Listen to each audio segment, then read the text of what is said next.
All right, we do come back to Jeremiah. We have looked at the background to the book, the introduction to the book. And again, I want to come to the chart as we begin.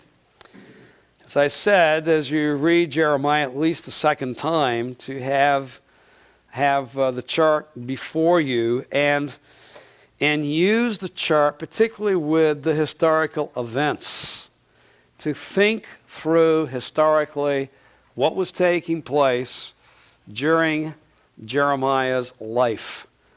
To think in terms of what has taken place in the last 15 years of the world.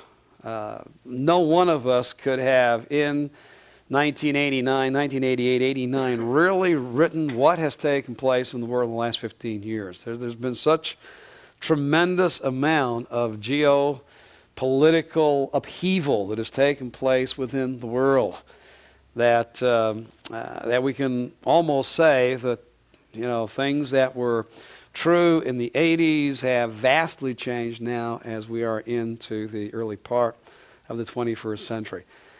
Jeremiah lived in that kind of a day when really the whole world around Judah was changing.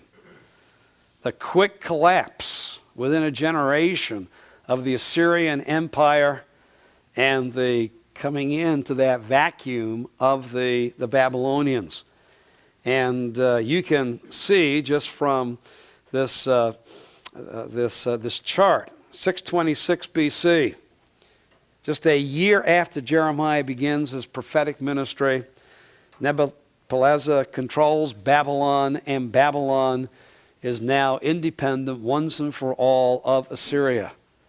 And Assyria's decline is going to take place, as you can see, within 8 years.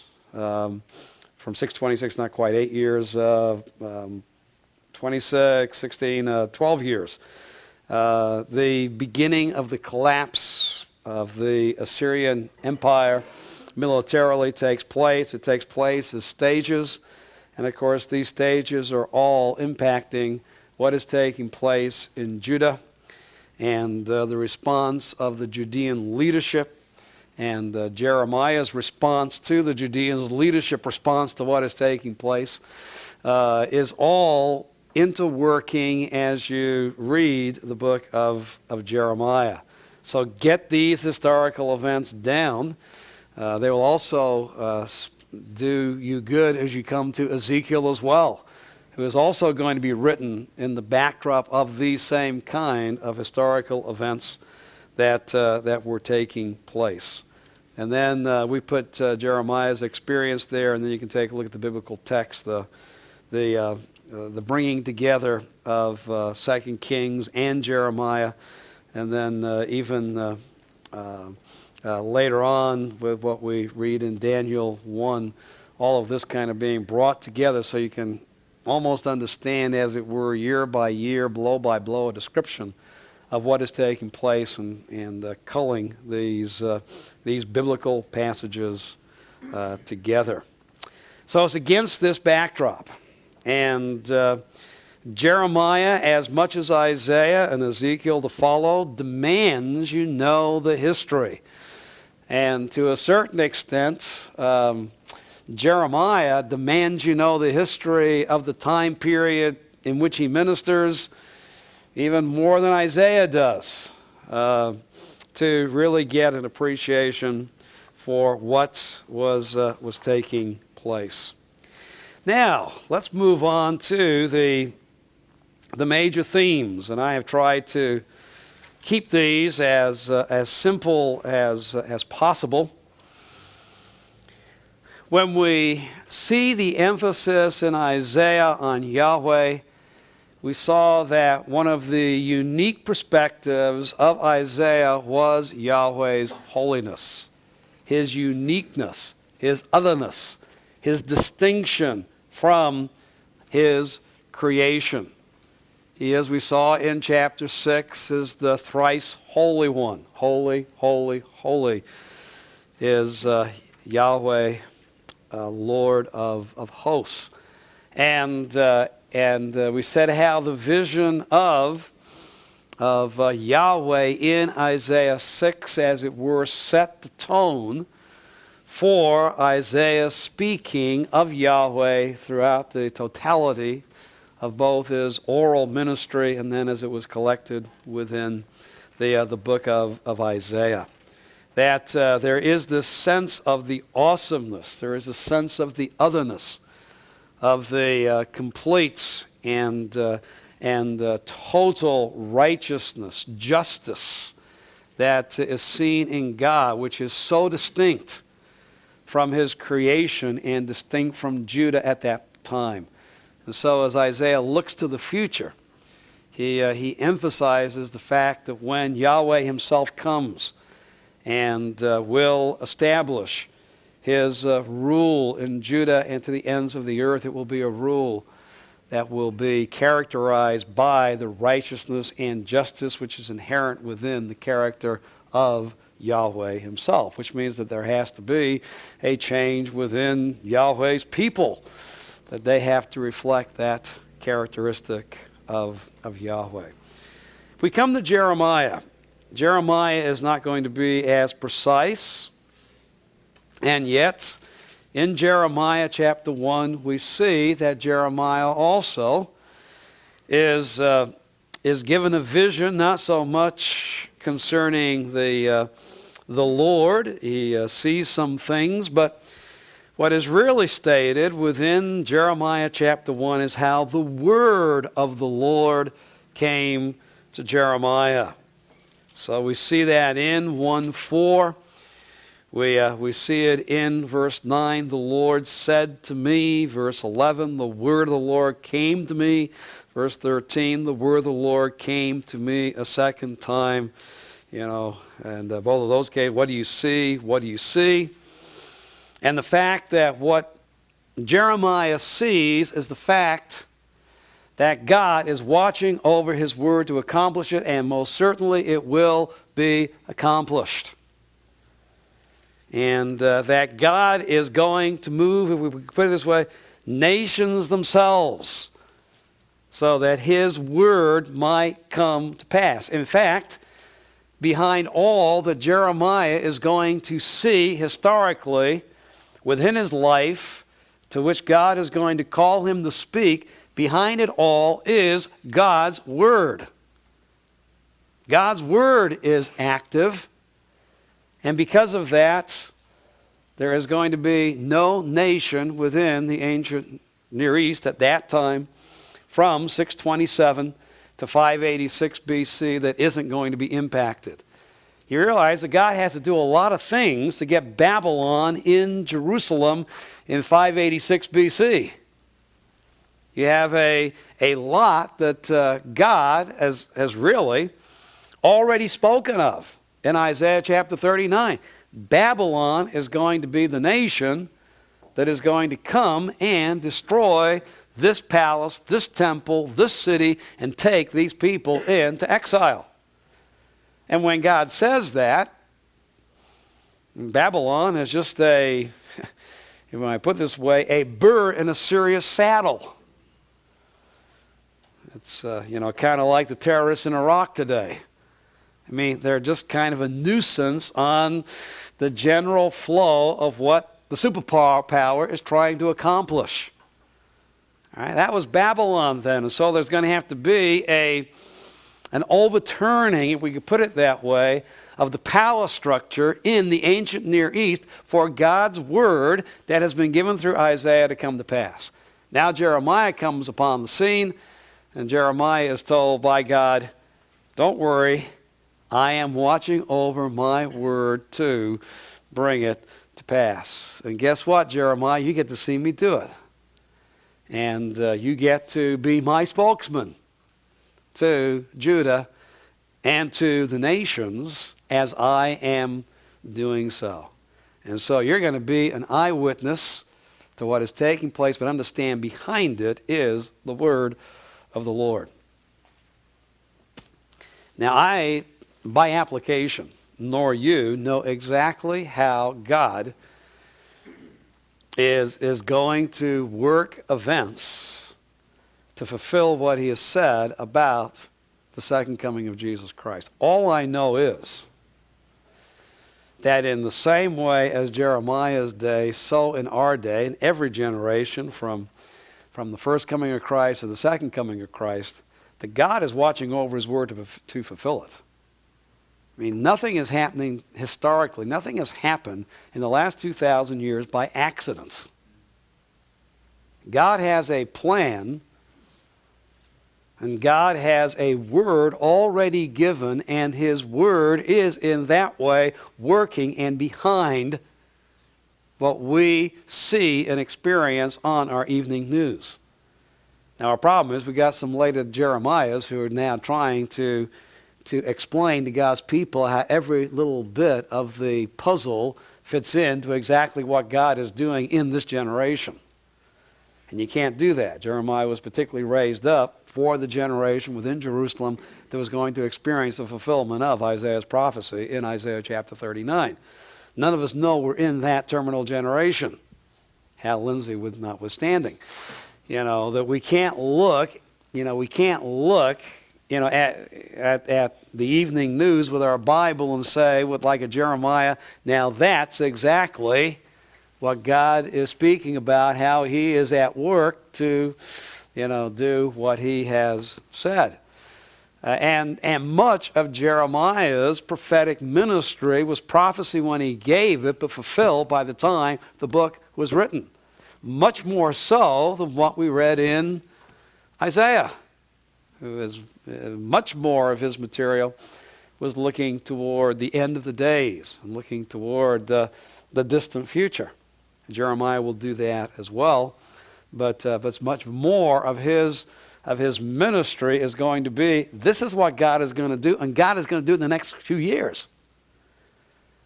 And by the time you get to the end of the book, you realize that everything Jeremiah said was going to come to pass in his generation came to pass. And of course, he also, like Isaiah, did speak about the future. But we say as we go through the book, okay, what was from Jeremiah's call, what is the particular aspect, therefore, of Yahweh that captivates Jeremiah? And that is that God is behind all that is taking place. He is the sovereign God who is watching over his word to perform it. And so as you go through Jeremiah, and I've listed the passages for you there, Jeremiah will speak again and again about what God is doing. 5:15, behold, I am bringing a nation against you from afar, O house of Israel, declares Yahweh.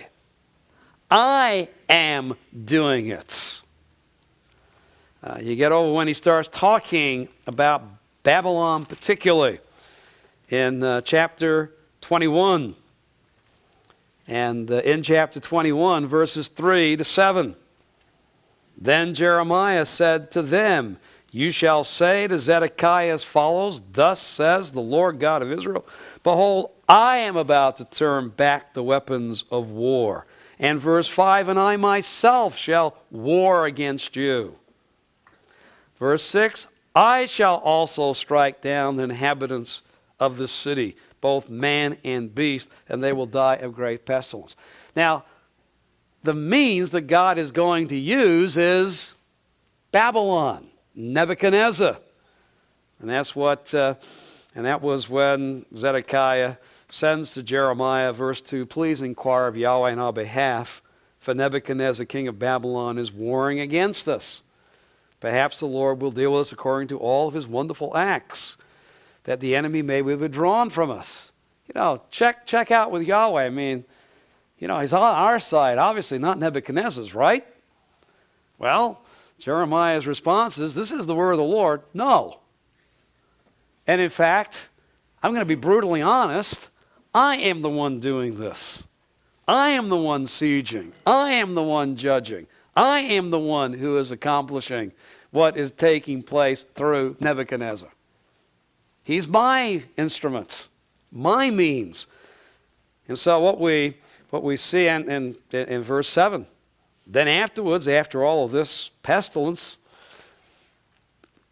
and the destruction, I shall give over Zedekiah and his servants, the ones who are asking for this word of the Lord, that the Lord is really on our side, right? Into the hands of Nebuchadnezzar and into the hands of those who seek their lives. And he, Nebuchadnezzar, will strike them down with the edge of the sword. He will not spare them nor have pity nor compassion. But who's handing them over to Nebuchadnezzar to do this? Yahweh. So these are just a couple of the passages you can go through from the beginning to end of Jeremiah. And Jeremiah is seeing behind all that is taking place, both in Judah and in the nations. He is seeing Yahweh at work. And Yahweh is sovereignly acting to accomplish His word. And so this is a great theme from the beginning to the end of Jeremiah. I'm sure that in the millennium, John Calvin and Jeremiah will have some great discussions together. I don't know whether in the same place right now to have that discussion. That gets into your immediate eschatology, where Old Testament and New Testament saints are. But certainly in the millennium, I think there'll be some lectures on the sovereignty of God, Jeremiah and John Calvin, and sign up for them there. Of course, by then you'll know a whole lot more about the sovereignty of God yourself. But here it is in Jeremiah, and Jeremiah brings before us the fact that God is at work in accomplishing His word in the events that were taking place during Jeremiah's lifetime. Second of all, he also speaks over and over and over again. If you read Jeremiah in one sitting, if you were able to get through all 52 chapters as you would do in your chapter titles, I can tell you what your spiritual characteristic was at the end. Spiritual depression. Because Jeremiah just parades again and again and again the sin and judgment of Judah. In fact, the MacArthur Study Bible, if you've taken a look at the outline in there, just calls chapter 2 all the way through chapter 29. Dr. MacArthur calls that proclamations to Judah. That goes all the way through 45, but 2:1 to 29, 32, condemnation of Judah. And then he just says first message, second message, etc., all the way through 14 messages of condemnation. And I realize this is most depressing, and we're not even Judah. But just to read how God leads Jeremiah just to catalog the sin of the people. Now, chapter 7 gives the indication why Jeremiah had to do so. For here are the people who in verse 8, behold, Jeremiah 7:8, you are trusting in deceptive words to no avail. Will you steal, murder, commit adultery, swear falsely, offer sacrifices to Baal, walk after other gods that you have not known? Then come and stand before me in this house, which is called by my name, and say, we're delivered. The same thing as Zedekiah. Here's the siege.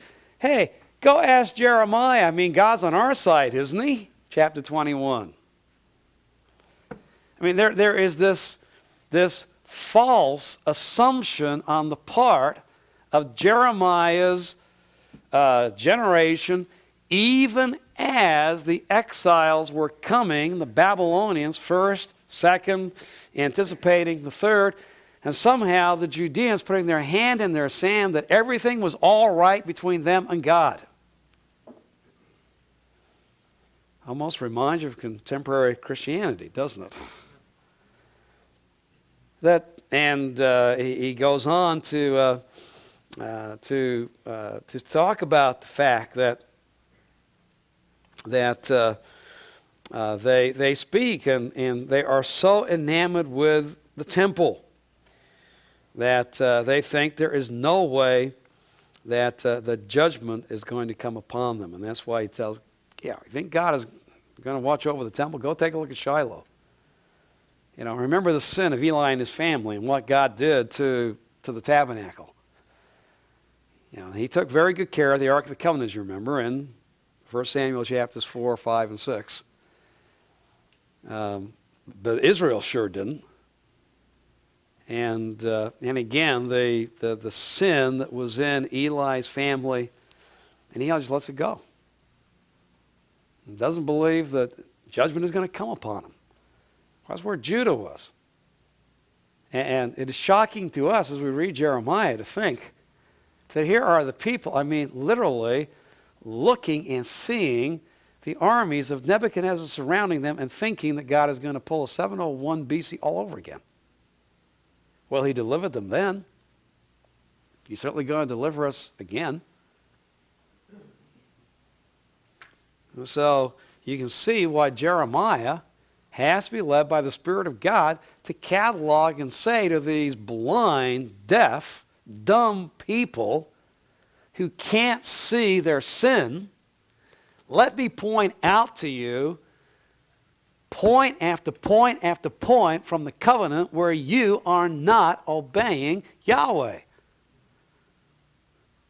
And they're not getting it.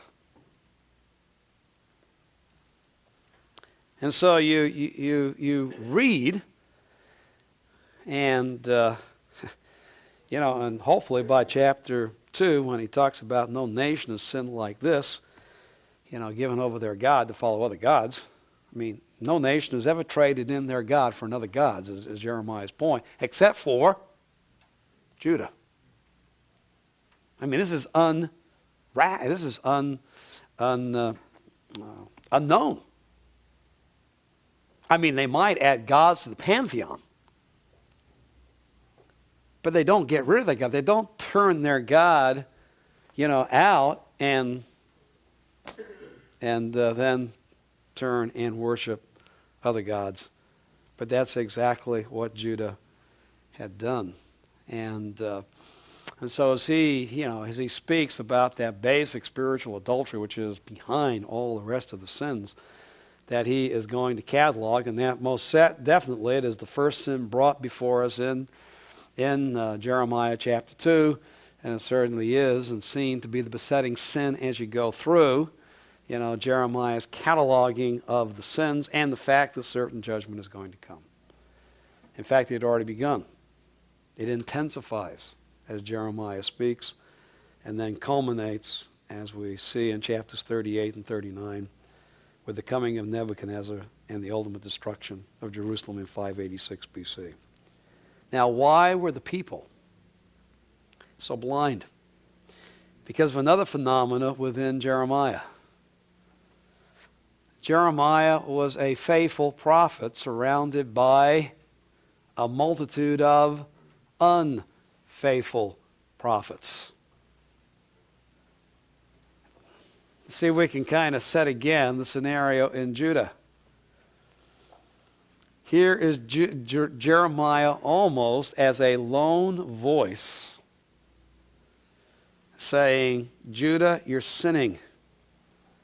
And God is in the middle of and will continue to bring the curses of the covenant of Deuteronomy 28 upon you. And yet, he is countered by a multitude of prophets speaking to the king, speaking to the princes, speaking to the aristocratic class, speaking to the people, saying what? We have a word from the Lord, and it's the exact opposite of what Jeremiah is telling you. They're basically what I call the we're okay, God's okay prophets of their day. Things don't really change that much, do they, gentlemen? All right, they're going around telling God's people, hey, you're okay and God's okay with what you're doing. And, he's just, I'm reading a little bit into what Jeremiah says here about the prophets, but, he is just a loving God. He would never bring you into judgments. He'll kind of look the other way. God is on our side. Just hang in there. Things will be all right. And we are introduced to the false prophets in chapter 5. And by the way, the false prophets did not like Jeremiah. And so Jeremiah, as we go through also, is going to, theme 4, be persecuted tremendously for his stand for the Lord. Jeremiah 5:30 and 31, an appalling and horrible thing has happened in the land. The prophets prophesy falsely, and the priests rule on their own authority, and my people love it so. And the rhetorical question, but what will you do at the end of it? Hey, it's wonderful to listen to false prophecy. But what happens when it fails? What are you going to turn to then? I know Dr. MacArthur said this about our generation too. Where are people going to go when the false message of those who claim to speak for God in our generation, when their words fail, where are they going to go? Well, why do you think the book of Jeremiah is in the canon? Because when Judah will finally come to its senses and realize, it didn't in Jeremiah's day, finally come to its senses on the fact that we have blown it, we need to repent, then the true word of the true prophet is there to guide them, to sustain them, to direct them, and to give them the nourishment. But an appalling thing, the prophets prophesy falsely, and my people love it so. Along with the priests, not communicating to them Torah. They are ruling, they're exercising authority as priests on their own foundation, and not that of the Word. And of course, he comes back, even counters will come back to it later on in 27, 28, and 29, where even a letter is sent to the captives who go in 597 BC saying, don't settle in. This is going to be quickly over. A couple more years, we'll be back here. And Jeremiah has to send a letter saying, you're not coming back. Settle in. Build houses. Plant your fields. Pray for the welfare of Babylon, because that's where you're living and that's where you're going to die. And that's the true word from the Lord. So we see from the, at least from the death of Josiah on 609 BC, that Jeremiah just was continually battling the false prophets, which meant the persecution of Jeremiah. And God told him this at the very, very beginning. Verse 17, chapter 1. Now gird up your loins and arise and speak to them all which I command you. Do not be dismayed before them, lest I dismay you before them. Now he's going to get discouraged, but he's going to take that to Yahweh. Jeremiah is going to have some interaction with Yahweh along the way on the fact, you've deceived me, which he hadn't. I mean, he told him right away that, don't worry, Jeremiah, you're going to, cheer up. Things are going to get worse. That's basically God's word to Jeremiah when he comes. But But there's going to be Job-like statements. There's going to be lament-type statements that we're going to see later on within the Psalms that are here within Jeremiah, of Jeremiah lamenting and complaining to God about his situation. But fortunately, he didn't do his complaining before the people, because God says, look, if you're dismayed before them, I'll dismay you. If do not be dismayed before them, lest I dismay you before them. Jeremiah at least was strengthened by Yahweh so that he continued through all that he went through to be strong before the people. But notice verse 18. Now behold, I have made you today as a fortified city and a pillar of iron and a wall of bronze against the whole land. To the kings of Judah, to his princes, his priests, and the people of the land. You're like a fortified city. You're like a pillar of iron. You're like a wall of bronze. These are three images of strength. You can, I have to admit, I just said you go against a fortified city, and what popped in my mind was Lord of the Rings.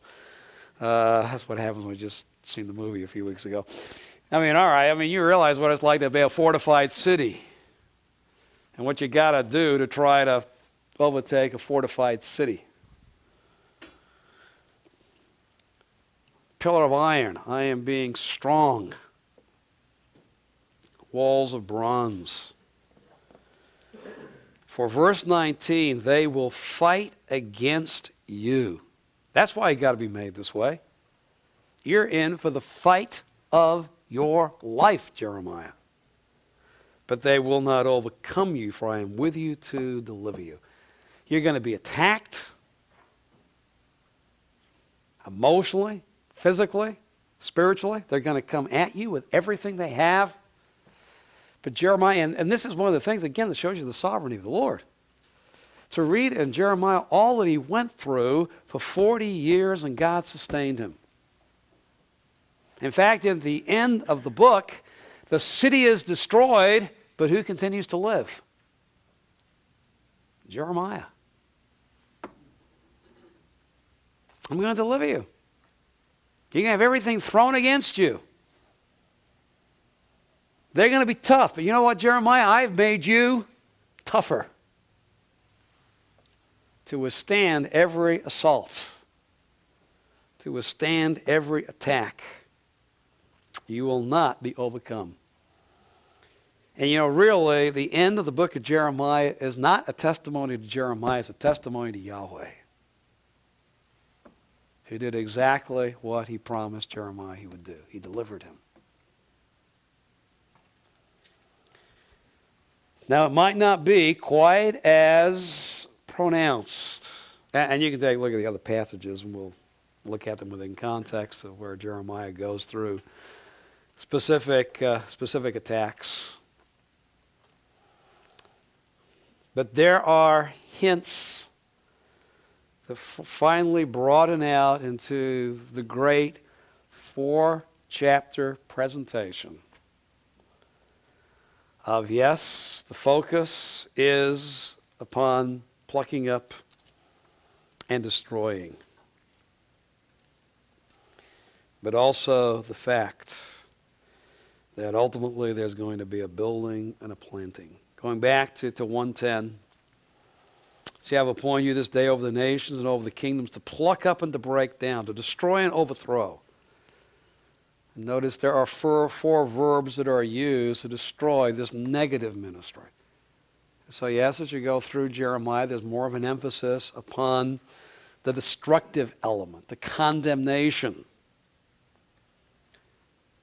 But there's still 2 verbs, to build and to plant.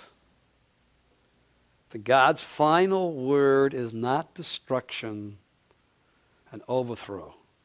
His final word is to rebuild and replant.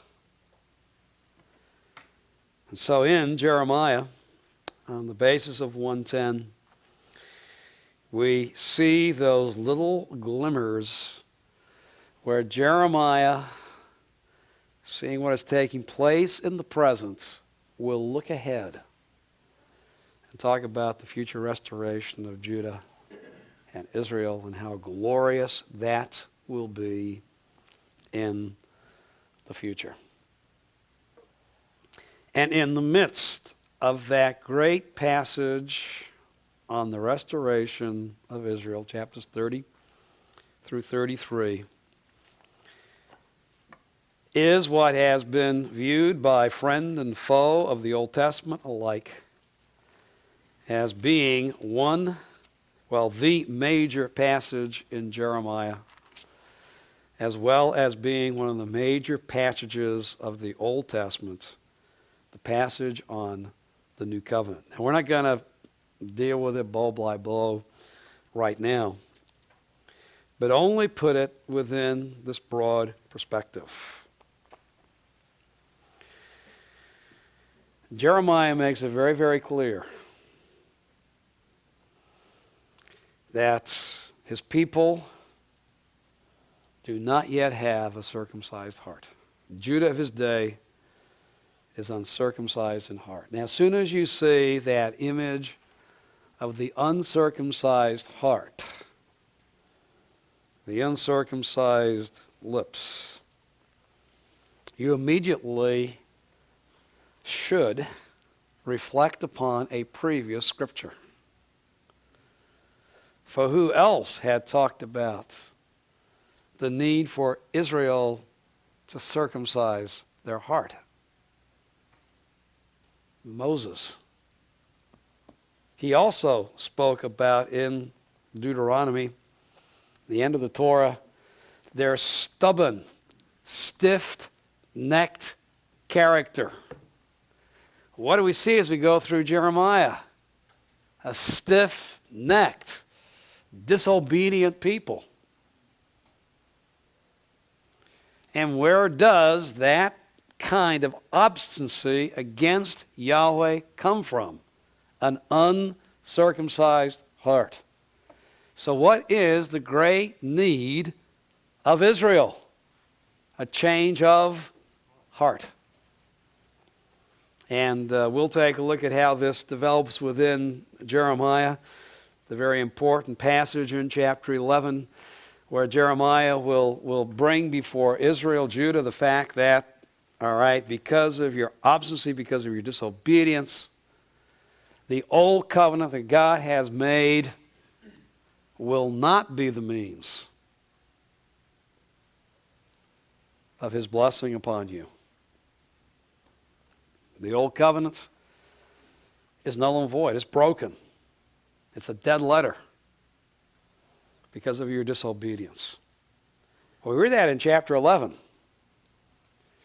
And we continue to go on in Jeremiah. You proved your point. All right, yes. More words of condemnation, more words of the judgment that's going to come based upon the old covenant. But wait a minute. In Deuteronomy, there was also the promise of another covenant. Deuteronomy chapter 30. That would bring a transformed heart as far as Israel was concerned. And it's almost like, okay, I'll get there. Finally, in chapter 31, Jeremiah speaks about the new covenants. And one of the great provisions of the new covenant is God is going to take Torah and write it where? On the heart. In fact, the whole heart will be taken out. A new heart will be given. They will be forgiven by the Lord. And they will come to know Yahweh. And their sin will be forgiven. They forgive their iniquity, and their sin will be remembered no more. We'll take a look at that again within context when we get there. But certainly, even though there's just one passage on the new covenant, realize the echoes of the old covenant and the uncircumcised heart and the echoes of the need for a new covenant build as you go through Jeremiah until finally he speaks specifically of it. The Lord does say he's watching over his word among the nations, plural, not just Judah. You know, God had to do a lot of things in the nations to get to Judah. Think about that. Think about the map. Babylon here, Judah here. You know, a lot of nations have got to be involved to get Babylon to Judah. And sure enough, he speaks about that in chapter 25, and like Isaiah, in chapters 46 to 51, he'll bring God's oracles of judgment against the nations. The nations participate in what God is doing to bring judgment upon Judah, and of course will also participate because they too are under the sovereign hand of Yahweh, and Yahweh will do a work there as well. And then finally, to finish off the themes, and then we'll take our break, and you got to kind of fit in there the chart that is on the chart list that I gave you. It's interesting when you come to the New Testament, and Jesus asks in Matthew chapter 16, verse 14, "Who do people say that I am?"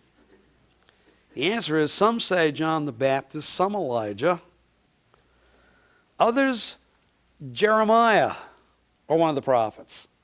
So significant out of the prophets that they look back particularly, all right, the nearest prophet, John the Baptist, because his message is one and the same: repent, for the kingdom had drawn near, as he comes upon the scene.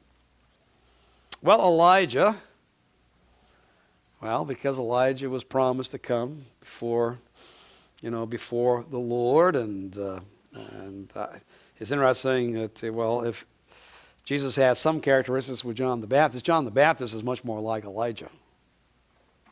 But some are saying Elijah, you're the prophet is to come before the Messiah. And others, of all the other prophets, the one that is enumerated is Jeremiah. And so immediately we ask the question, now, why would the people of Jesus' day think of the possibility of Jesus being Jeremiah?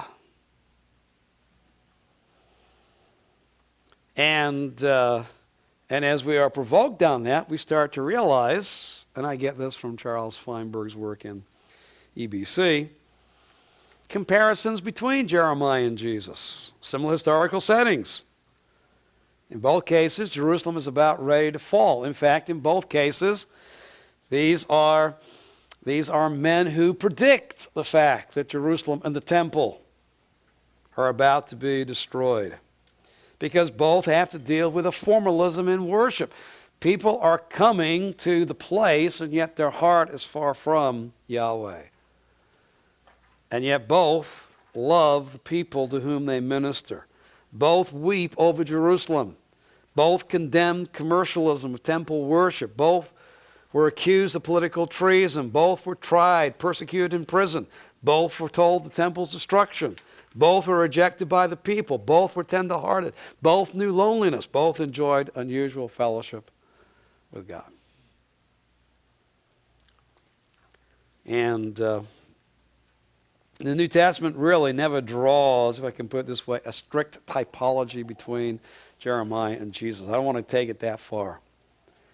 But certainly as we read Jeremiah's story, yes, as Stephen brought up, this side of the cross, with the New Testament in hand, certainly we can't read Jeremiah without thinking of echoes from what we know from the Gospels about Jesus Christ. Now, what the people exactly had in mind when they said, well, he's like Jeremiah, the text doesn't explicitly say within Matthew 16:14. But to think through, Jeremiah and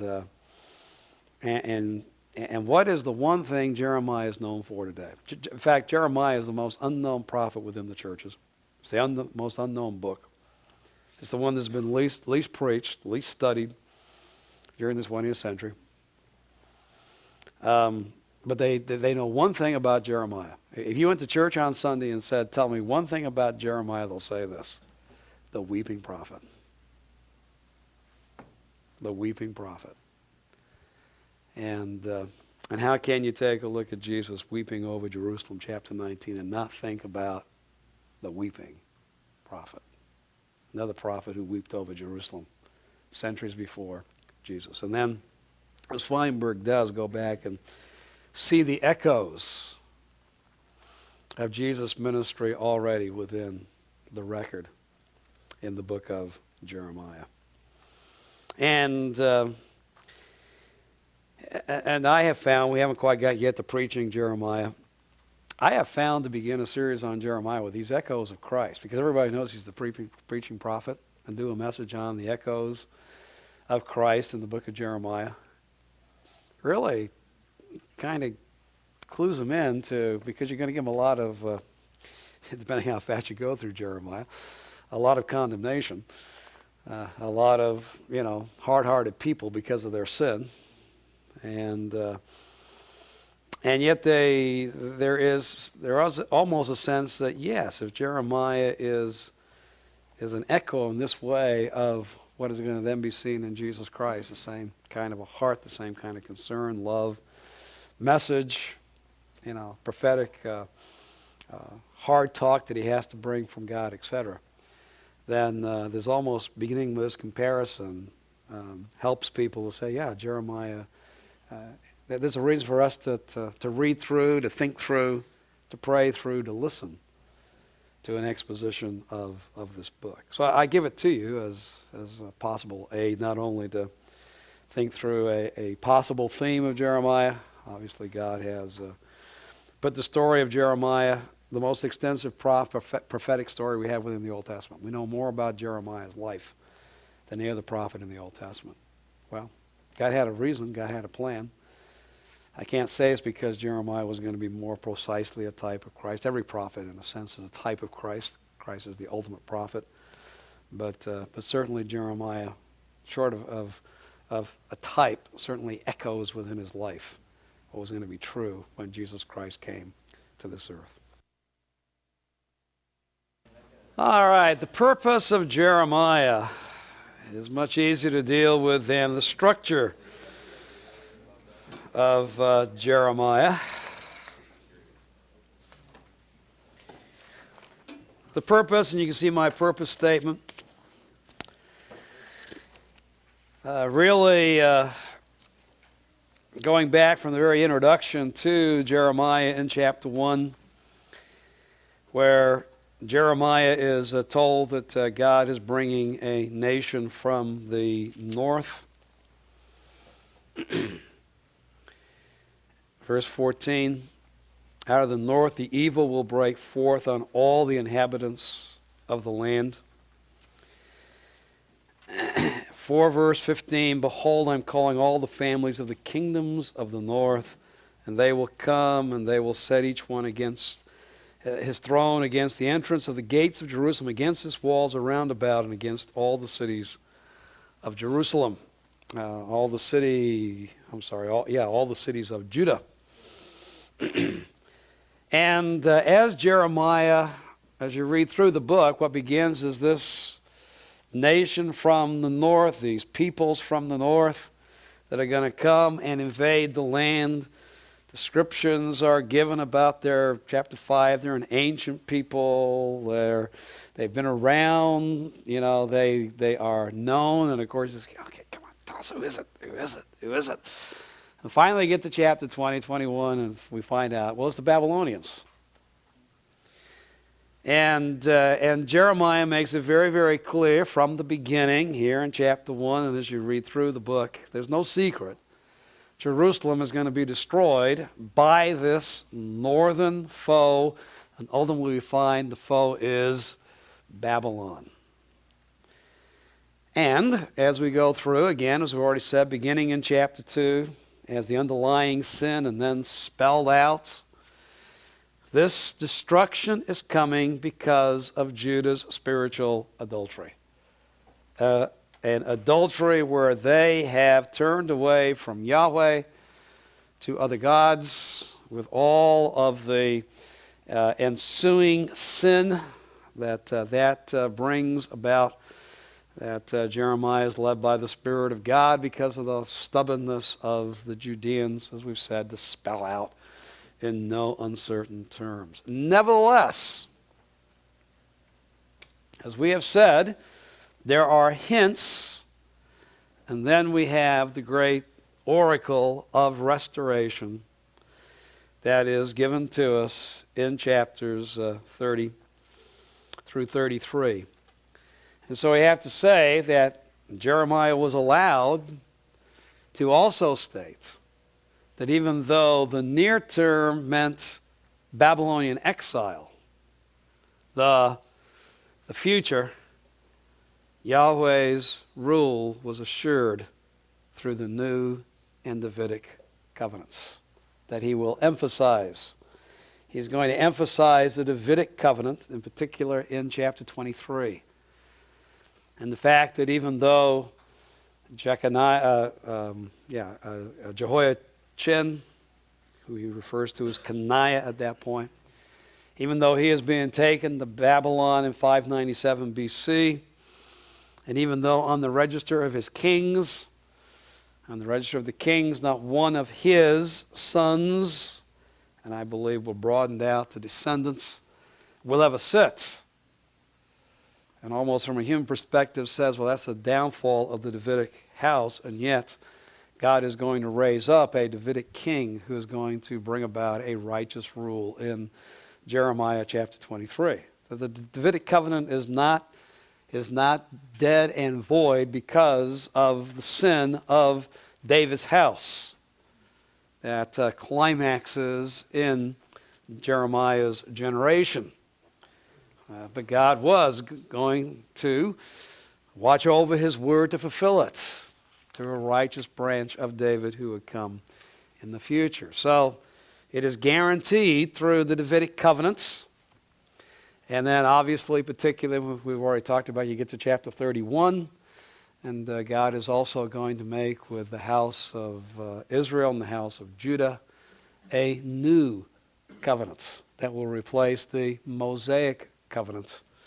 And certainly he will speak about this new covenant, and we'll talk about this a week from today, drawing together and bringing, really, as the new covenants would be fulfilled, the fulfillment also of the Davidic and Abrahamic, and of course, because implied, as we know from Isaiah, this is going to extend to all the nations of the earth, the Noahic covenant too, that this is going to be God's means of bringing blessing to all people. So the purpose, and in general terms, no matter what commentator you read, because Jeremiah is fairly straightforward, will say that, all right, these are the elements that make up the purpose of Jeremiah's book. And certainly we've already brought out that even though I guess almost more of my words are they're pretty much equal, that it's not an equal balance in Jeremiah's book. There's certainly more of an emphasis upon the first part of the statement on destruction than there is on the second part of restoration, yet both are there. Now, if there is general agreement on the purpose, the elements that go up to make up the purpose of the book of Jeremiah, among the commentators, there is no such unanimity when it comes to how that purpose works out in an overall structure of the book of Jeremiah.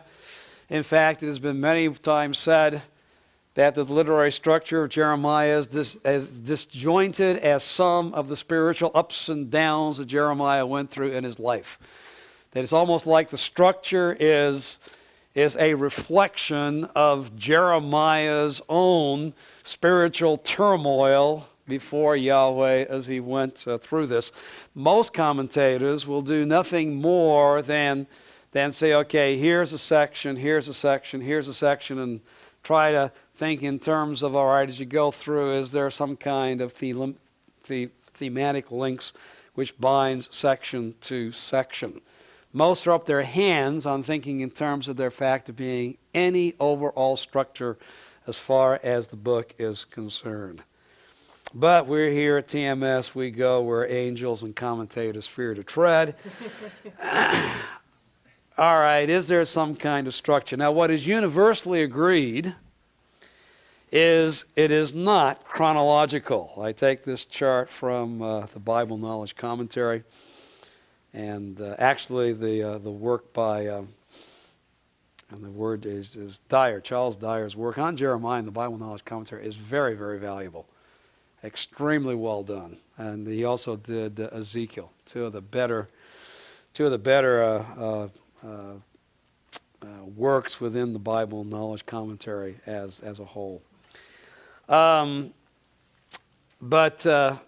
if you think that you're on an emotional whirlwind as you go through Jeremiah, Dyer's little chart helps you realize you're also on a chronological, roller coaster as you go through Jeremiah, all the way to kind of falling out of my chart there at the very, very end to chapter 52 and the arising of Jehoiachin in Babylon in 561, 560 BC.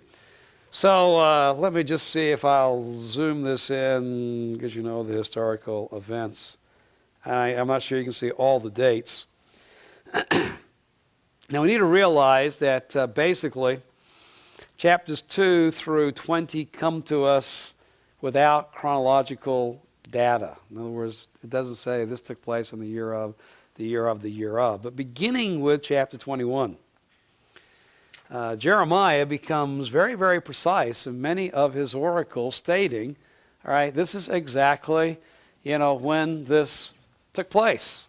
All right, so we can see chapter 21 is dealing with the final siege of Jerusalem, began in 589 BC, but all of a sudden, we're to chapter 22, and we're thrust back, to events during the time of Jehoiakim, and what he's basically done is plotted and said, all right, here's specifically where Jeremiah speaks about, when these events take place, and you can see it's a chronological hopscotch, a chronological roller coaster, so that whatever the literary unity of Jeremiah is, it is not chronological.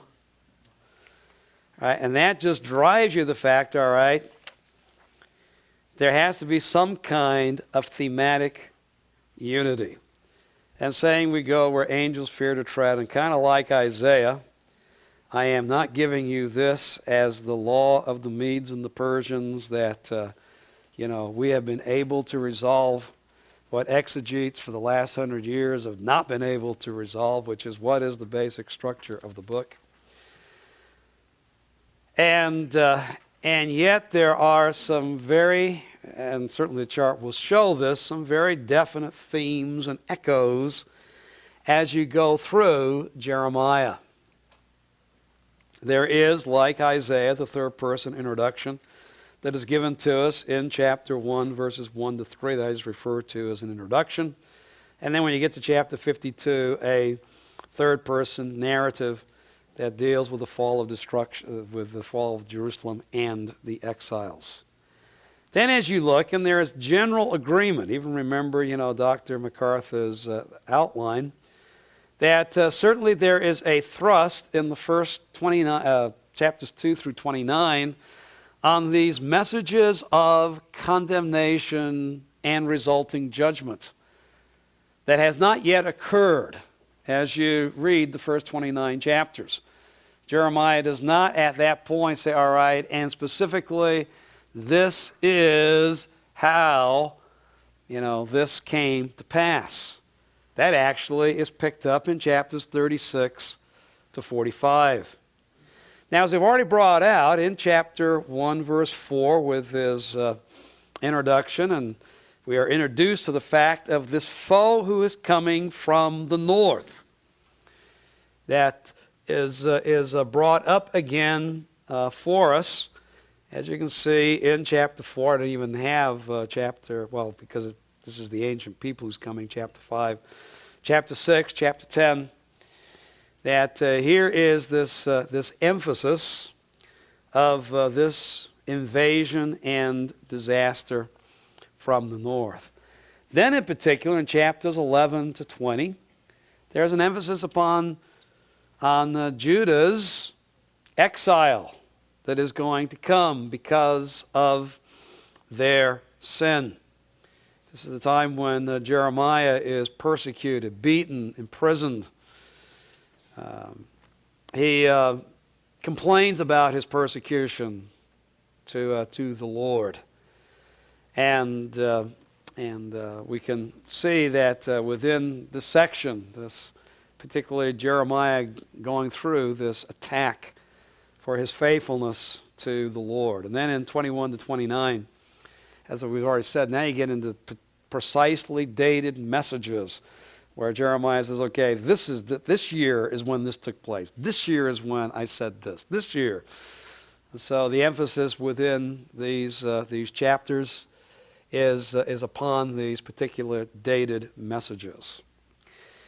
And as we've also said, that most men will see that chapters 30 to 33 are a unique unit and a very, very important unit within the overall theme and movement of Jeremiah. Most would not say necessarily this is the hinge, this is the center that governs what is taking place. But then when you kind of flow out of that, and most everyone will see chapters 34 to 45 being some kind of a unit again, but we would split them off. Certainly 34 and 35 give us more dated messages that begin with a message to Zedekiah during the siege, exactly where chapter 21 began.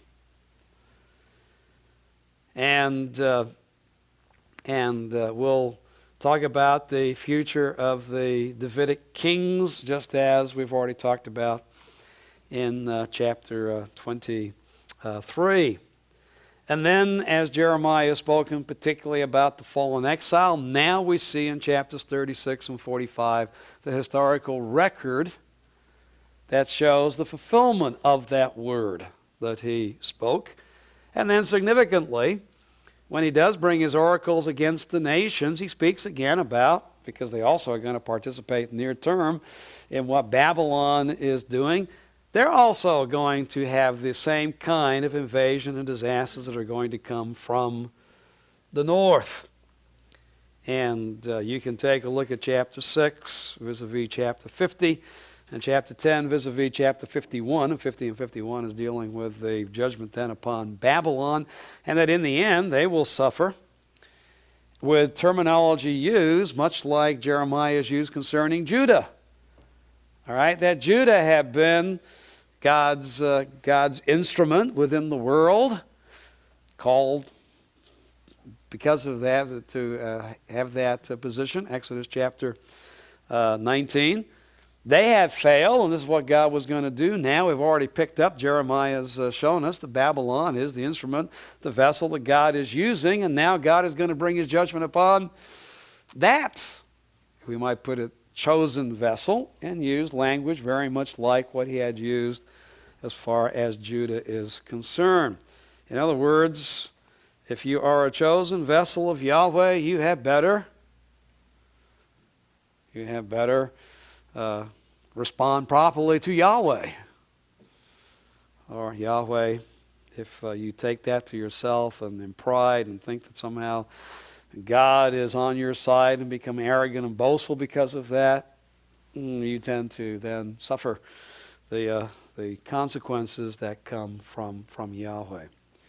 Now what this does, if there is a semblance of truth within this, and as I said, I don't want to put you to your eyes there. There is a very definite semblance of truth to this, in the sense that just about every commentator, as I said, chapter 2 to 29 is seen as a block. Chapters 34 to 45 in some way are a block as well, and in between is what? Right, you can figure it out. What's between chapters 29 and 34? Come on, guys. Chapters 30 to 33. All right, everyone sees that as block, block, block. I mean, the question comes, how do they fit together? And all I'm trying to do with the chart, which is a modification of what is in Dorsey's literary structure of the Old Testament, is try to say, okay, I think Dorsey at least has given us an opportunity to see some of the themes and echoes that are within the book of Jeremiah. Now, whether, we should go with the stake for his exact viewpoint, I wouldn't go quite that far, but he certainly has shown that this is not a mindless piece of work. And certainly based upon the image we see in chapter 36, which is not the final book of Jeremiah, but the image that is given to us of, all right, Jeremiah, write down on a scroll everything that I have spoken to you from the day I called you. And how he takes Baruch, and Baruch writes it down, sent to Jehoiakim, burned. That if that image is, and that historically is true, that's validated, but if that gives us some idea of what Jeremiah then does toward the end of his life, around 580 BC, broadly speaking, where he again says, all right, now let me bring together all that God has communicated to me through my prophetic ministry. That's the book of Jeremiah. Certainly, rather than a rambling, he is structuring. Saying, all right, there is a message that is being presented. We know what that message is. We know what the purpose is. Because we said there's basically unanimity on that. All right, and that purpose certainly is emphasizing as he takes us through and as we see his ministry becoming, even as it was in Jeremiah's own life, clearer and clearer what God was doing to bring judgment upon that generation of Judah. And yet in the midst of that judgment, where Jeremiah is given these oracles of restoration, in fact, even called upon by Yahweh in chapter 32 to buy a field during the siege of Jerusalem, that final siege that was taking place, to show Jeremiah, put your money where your mouth is, almost literally, buy the field. You're saying that God is going to restore in the future. All right, show your belief in that. And so the word of the Lord comes and says, all right, go buy the field. Because again, if there's going to be restoration in the future, that's going to be valuable property. And so we can see and before all that takes place, how Jeremiah gets this word of, and beyond the destruction there is going to be a rebuilding in the future. And yet that doesn't stop. Chapters 34 to 45, what God was doing at that historical moment. Jeremiah's words come specifically to pass. And to show you how hard-hearted the Judeans were, that even after the destruction of Jerusalem, now realize, you've gone through and seen, witnessed the destruction of the temple, the palace, the whole city. I mean, the city is just a heap of smoke and ruins. And does Jeremiah need any more validation at that point? He's a true prophet from Yahweh. And so he is allowed to stay with some more within the land. Nebuchadnezzar doesn't say every last person captive. There's a small remnant left. Gedaliah establishes the governor. Jeremiah calls the people to be faithful to Gedaliah. And so 2 months later they assassinate him. And so Jeremiah says, because all right, you know what happens when you go against the king of Babylon. He tends to come and take it out on you. Well, it's not going to happen this time. So stay here. And so to still show their hard-heartedness, they take Jeremiah with them to Egypt. I mean, let's face it. You get to the end of chapter 45, and you're glad you got the prophets of restoration, because if you were Yahweh, you'd be done with these people. And if you were Jeremiah, you'd just say, forget it, gents. You think I'm going to go to Egypt with you? You got another thing. And yet, he's bound to go, literally. But he goes and, continues to minister the word of the Lord to this complete and utter rebellious people. And then he turns to the nations. It's almost like, and Judah castigates the nations for being rebellious against Yahweh. Well, they are, and they're going to suffer judgment because of that. They also reject the ways of Yahweh in more general revelation. They don't have the law, the covenant, in the same way that Judah does. God's going to bring his judgment upon them. And then the reminder at the end, Jeremiah was a God-ordained prophet, the appendix. What he said came to pass. And that's why you continue to read his book and not the book of the false prophets. Because what he said is true. All that's left is really chapters 30 to 33. For continuing generations, what is left? God promises to restore Israel in the future by means of a new covenant. That's the anchor, that's the hope. As continuing generations would read it. Now, why do continuing generations need to read it? Because until that day of restoration, Israel continues in what? Sin. If a Jew today reads Jeremiah, what are they to learn? We're stubborn and obstinate, disobeying God. And we need a new heart that can come by means of a new covenant. And maybe the work of that new covenant, the basis of that mediation has already been provided. Maybe the potential, at least on an individual basis, for a new heart is available to a remnant of Israel even to today. Well, we'll talk about that next Friday. All right, but you can see that, you can show how, at least broadly, the structure of Jeremiah and how you can think through the book.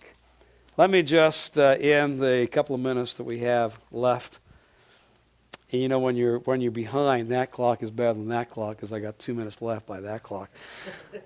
All right, the bibliography. As I said, Jeremiah is a book wanting in resources. When I give these to you, these are the best of what is available. I am not saying these are the last words on the prophet.